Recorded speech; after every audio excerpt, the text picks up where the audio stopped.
او یو مشهور واقعه ده حضرت عمر فاروق رضی الله تعالی عنہ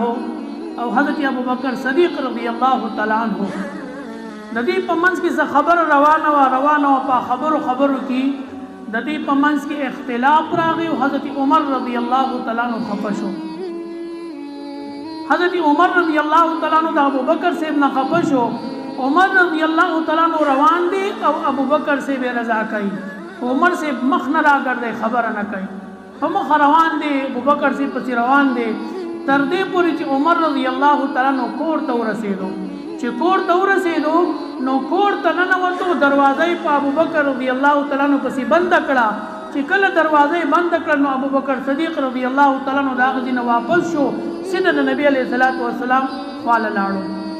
عمر رضی الله تعالی عنہ دروازه بند کړ احساس وته وشو چې لکه ګوره د کور پور پتا پتی سړی راغی دا خو نه د پکار نو چې دروازه کلاو کړه نو ابوبکر صاحب نو سیده پسې لاړو کور ته د ماپې د پاره چې ما ټیک کارونه کو نو خپل غلطي منم او ما ټیک کارونه کو نو ابوبکر رضی الله تعالی عنہ پسې چې کور ته لاړو هغه په کور کې نو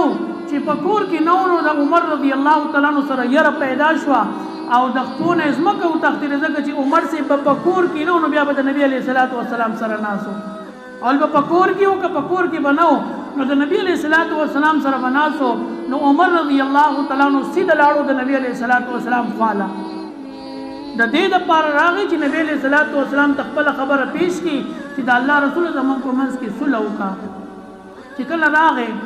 نبی علیہ الصلوۃ والسلام هم سر مبارک کته کړو حضرت ابوبکر صدیق رضی الله تعالی عنہ هم سر کته کړو نو عمر سے پیدا منظر ولیدو نو ير وسره پیدا شو چې زما په خیال نبی علیہ الصلوۃ والسلام ته ابوبکر سے ټول قصه کړي د اوس په دما سکیږي نو نبی علیہ الصلوۃ والسلام ته عمر سے فرض وکړو اے د الله رسوله وې دا ابوبکر زمانه خپه دی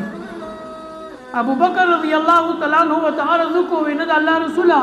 وې دا عمر سے چې دا زمانه خپه دي زتی نه هم خپه اوس جګړه پدې شو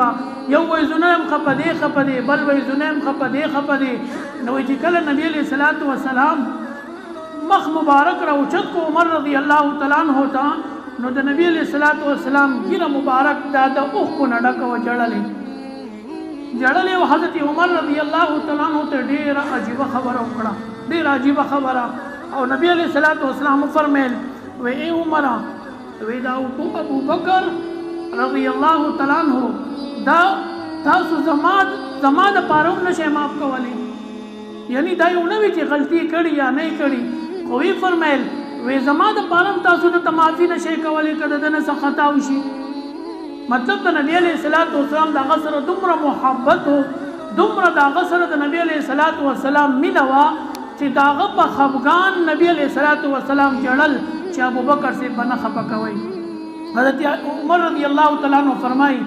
چې کله ما دا معاملې واورېدله نو ما ته پته ولګېده چې د نبی علیہ الصلوۃ والسلام خوشحالي دا د حضرت عمر رضی الله تعالی عنہ کو خوشاله کیدا چې هغه خوشاله ساتي نبی علیہ الصلوۃ والسلام په خوشاله زما عزتمندو داسې معاملې د نبی علیہ الصلوۃ والسلام په زمانه کې هم راغلي وي د صحابه کرامو په منځ کې او نبی علیہ الصلوۃ والسلام ته معاملہ پیش وا نبی علیہ الصلوۃ والسلام هغه خبر په افهام تفهیم سره حل کړه